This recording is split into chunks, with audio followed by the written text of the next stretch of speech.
saya pikir karena memang Gibran itu bukan ahli yang dalam hal itu, saya pikir ini adalah ketidaksengajaan. Mereka ada dalam dimensi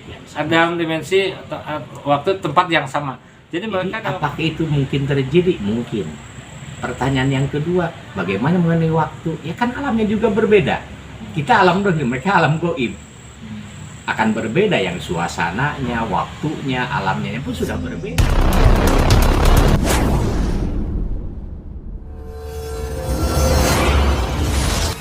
Agama, penjelasannya seperti apa? Kalau yang saya tangkap, mungkin bagaimana pandangan agama tentang hal-hal yang gaib ya. Ya, betul. Seperti Hal gaib. Jadi sebetulnya kalau kita buka di Al-Quran, bahkan termasuk di ayat-ayat pertama surat Al-Baqarah juga sudah dikatakan bahwa salah satu ciri orang beriman itu adalah percaya kepada hal-hal yang gaib. Hal yang gaib. Jadi yang gaib itu ya yang jelas memang Allah Subhanahu wa taala itu sendiri. Yang kedua, ciptaan ya makhluknya, ada juga makhluknya yang gaib gitu. Salah satu contoh ya malaikat itu kan gaib, jin gaib, setan itu iblis gaib, dan banyak hal-hal lain yang gaib. Jadi bukan hal yang aneh kalau bagi kita mungkin untuk itu. Terus mungkin kira-kira pertanyaannya arahnya kemana ini? Nah, Gibran kan pengakuan Gibran serasa tidak pernah mengalami malam. Kemudian sementara keluarga dan tim ya yang mencari itu sudah mau 6 hari. Nah, Gibran juga menyatakan tidak merasa lapar. Apakah jika alam manusia dengan alam itu perbedaan waktunya seperti apa? Itu memang sama Yang kan? apakah sama atau apa? Kalau tadi dengar di obrolan awal sempat juga ada santrinya Kang Jam-Jam yang sempat disembunyikan jin ya. Nah, apakah kasusnya atau waktunya manusia dengan alam itu beda? Jadi begini, yang saya karena memang bukan ahli tapi ini pengaturan kita aja ya. Nah, Jadi kan waktu itu ada dimensinya. Jadi ada dimensi waktu. Jadi sebetulnya ada semacam waktu itu kadang-kadang bisa dipadatkan kan, kadang-kadang bisa dipanjangkan. Salah satu contoh misalkan kalau kita bagi orang muslim yang percaya terhadap Isra Mi'raj Nabi dari masjid ya, kalau Isra dari Masjidil ke Masjidil Aqsa, Mi'raj dari Masjidil Aqsa ke Sidratul Muntaha, ke langit ketujuh. Itu kalau kita pakai logika pikiran kita, hal yang tidak mungkin dengan jarak sekian ditempuh oleh manusia yang tanpa kendaraan khusus bisa sampai dalam waktu 1 malam. Tapi bagi kita sebagai muslim, kita percaya. Kenapa? Karena waktu punya Allah. Yang bisa panjang, bisa pendek, Allah yang menentukan. Jadi itulah mungkin yang salah satu ilustrasi sebagai dimensi waktu. Yang contoh kedua, kita cerita di Al-Quran, kita sebagai muslim masih percaya Ashabul Kahfi yang ditidurkan 300 tahun. Bagaimana orang bisa tidur 300 tahun? Orang yang seperti kita, orang seperti kita yang biasa-biasa saja. Dan perasaan mereka itu juga sama seperti tidur 1 malam. Sama, jadi dia tidak merasa tidur 300 tahun. Dia seperti tidur pagi bangun siang atau tidur pagi bangun sore. Jadi perasaan itu sama. Terus juga ilustrasi yang lain mungkin Nabi Musa ya 40 hari di Bukit Tursina menghadap Allah. Tetap aja secara fisik kalau misal beliau makan atau itu 30 hari itu menghadap Allah dalam waktu seperti itu. Kalau manusia biasa atau maksudnya kita sebagai manusia menjalani dalam hilya hidup fisik, bagaimana kita menjalani hidup 40 hari misalkan dengan bersemedi. Dan itu juga banyak dilakukan oleh ulama-ulama atau orang-orang tertentu yang biasa melakukan semedi. Dia mungkin apa yang mereka rasakan ya kita tidak tahu, karena memang kita tidak masuk ke ranah itu. Dan kalau misalkan kita mau tahu ya memang kita harus masuk ke sana. Dan banyak mungkin cerita-cerita yang lain seperti itu. Jadi dalam hal ini saya percaya dalam arti bahwa ada hal-hal tertentu atau ada kita bisa mengalami keadaan atau mengalami atau masuk ke alam-alam gaib yang mungkin kalau kita manusia umum bisa rasakan seperti lah nggak jauh mungkin seperti kita masuk dalam sebuah mimpi. Kalau kita mungkin yang awam itu mungkin bisa setiap orang merasakan bagaimana kita masuk ke alam mimpi. Itu mimpi itu alamnya siapa? Alam kita atau alam siapa? Tapi ternyata kan kita bisa juga masuk ke sana, bisa bertemu dengan siapa saja, bisa ke tempat mana saja dalam waktu beberapa detik atau beberapa menit. Mungkin itu.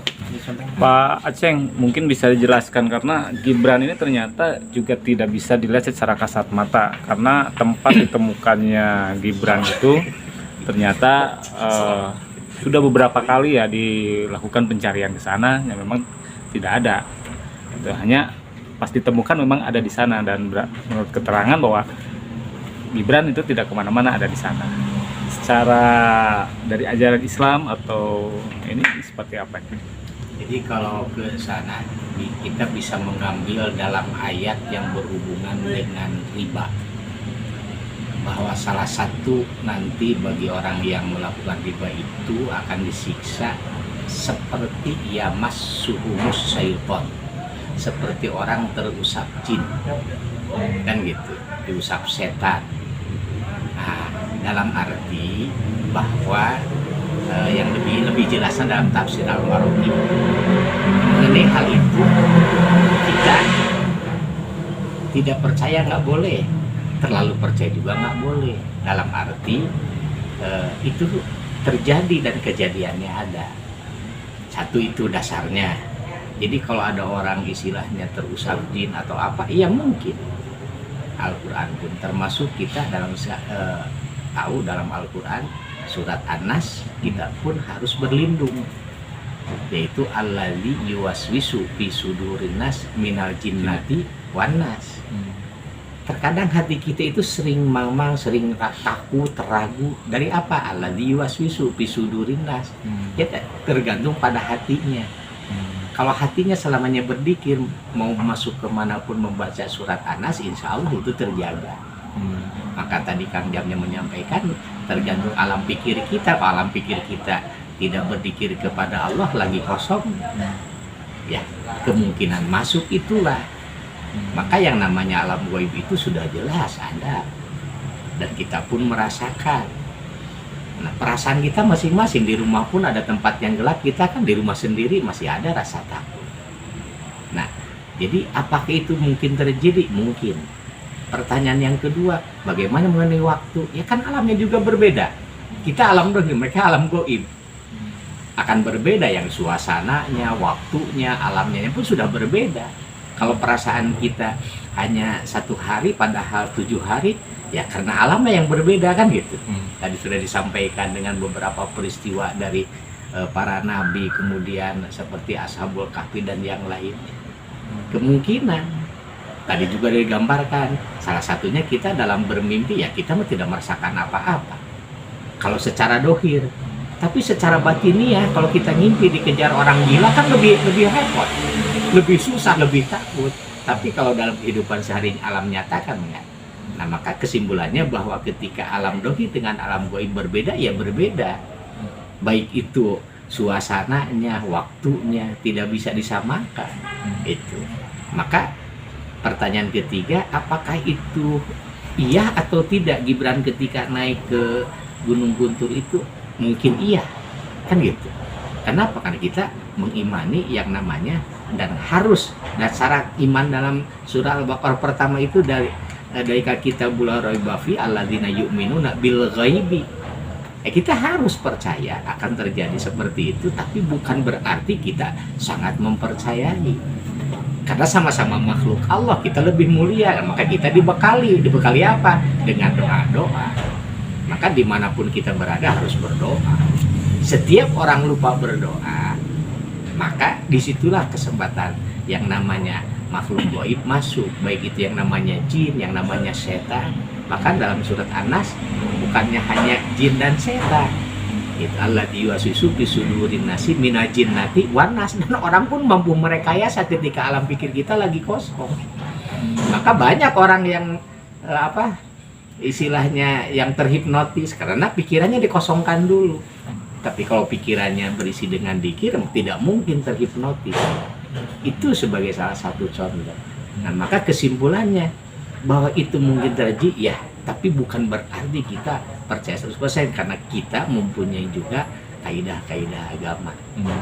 Kalau berbicara tentang alam gaib itu kita harus iman, harus mempercayai, karena itu syarat orang beriman itu alladzina yu'minuna bil ghaibi. Itu. Maka di sekitar kita pun kita lagi ngobrol pun banyak.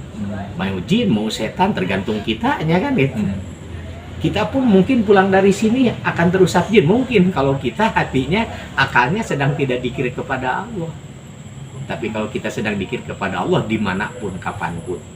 Coba kalau kita belajar dalam pelajaran dulu kecil, kalau masuk ke WC kita harus berdoa, Allahumma inni a'udzubika minal khubusi wal khobais. Apa hubus wal khobais teh? Jin laki-laki dan jin perempuan. Di mana tempatnya? Ya di tempat yang kotor, tempat yang gelap, termasuk di WC rumah kita pun disitulah tempatnya. Maka kita disuruh berdoa, Allahumma inni a'udzubika minal khubusi wal khobais. Kesimpulan dari saya, maka kita harus selamanya tetap berzikir agar terbiasa. Barangkali itu. Pak, kemudian masih ke Kang Aceh. Itu kan tempat Gibran ditemukan itu masih di situ ya, di tempat yang Curug Cikoneng. Sementara Curug Cikoneng yang ditemukan tempatnya Gibran berada sering tersisir oleh tim pencari.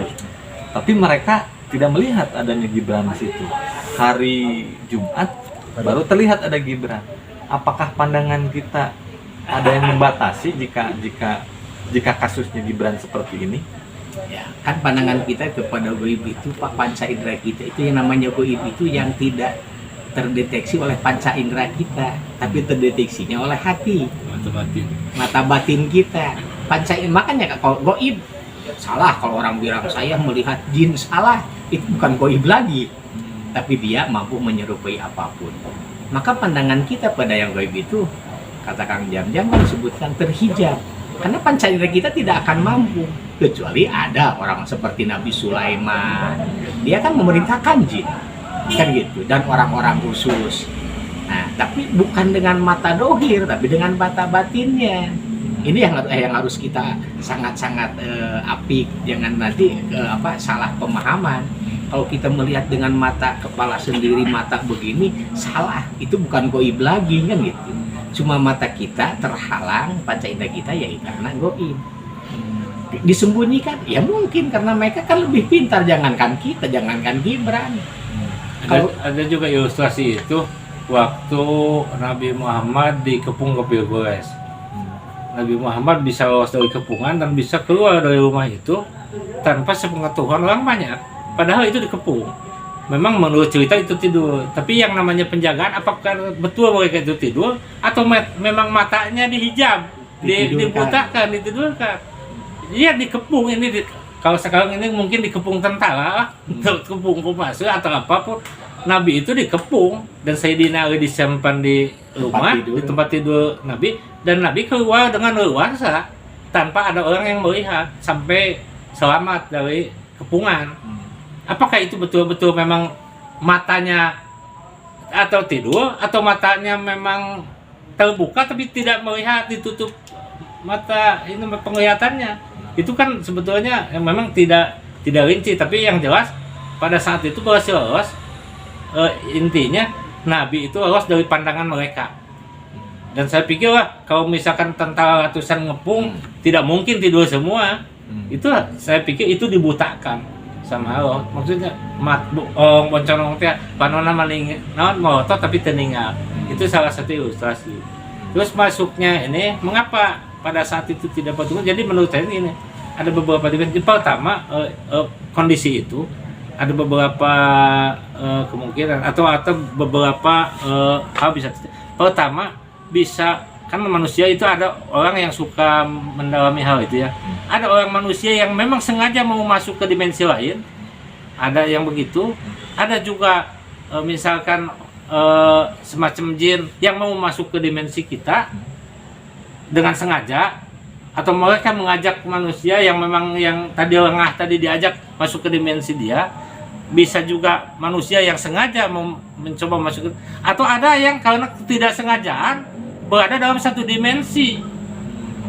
Saya pikir karena memang Gibran itu bukan ahli yang dalam hal itu, saya pikir ini adalah ketidaksengajaan. Mereka ada dalam dimensi waktu tempat yang sama. Jadi mereka dalam kondisi itu, dan mereka akhirnya bersama. Saya pikir begitu. Jadi itu saya pikir kebetulan aja mereka dalam dimensi. Nggak jauh lah semacam kita. Dan iya sama model media kayak goib. TV di Jakarta atau mungkin medsos segala macam, kita bisa berhubungan dengan luar itu. Kenapa bisa nyambung? HP Anda dengan HP kita atau HP orang dengan HP kita, kenapa tidak pakai kabel? Tidak pakai kabel. Gaib ini juga sama, gaib. Kenapa kita bisa percaya kepada hal ini dan kita meragukan hal-hal semacam itu? Kenapa ini bisa nyambung? Karena itu ada maksudnya ada prasyarat tertentu yang menyebabkan kita bisa nyambung dengan HP Anda atau dengan HP yang lain. Itu mungkin gelombangnya sama atau apa istilahnya, ya pokoknya ada sesuatu yang menyambungkan, menghubungkan, mengapa kita bisa berada dalam satu waktu atau dalam satu tempat, bisa saling berhubungan. Itu ada prasyarat tertentu yang mungkin itu ya orang-orang tertentu yang bisa membahas itu, karena gimana kan pernah ada kasus kan tadi dengar pas saat ngobrol, ada kasus santri yang katanya lagi main sempat disembunyikan juga, misalkan di bedug gitu. Itu kalau jin itu memang suka jahilnya begitu atau gimana tuh? Jadi kan ada semacam pepatah bukan pepatah gimana sih, semacam ada orang tua, jadi sebaik-baiknya jin katanya. Sebaik-baiknya jin tidak akan lebih daripada manusia senakal apapun kan gitu. Jadi nu isengna jin mah lebih maksudnya kalau dibandingkan dengan manusia anu jaya canepi gitu isengna jin.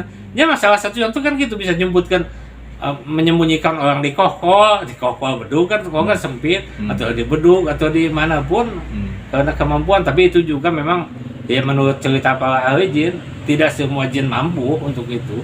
Jadi hanya jin-jin tertentu aja yang bisa melakukan itu gitu. Sama aja seperti manusia-manusia, ada manusia-manusia yang punya kemampuan tertentu. Kalau di kalangan santri disembunyikan jin itu udah halumrah. Kalau apalagi ke cerita dulu kan, dulu waktu tempat termasuk di pesantren saya, pada saat itu kan, pada saat awal pesantren itu belum ada listrik ya, kita baru sekitar tahun 78 masuk listrik. Sebelum ada listrik mah ya memang sering kejadian semacam itu.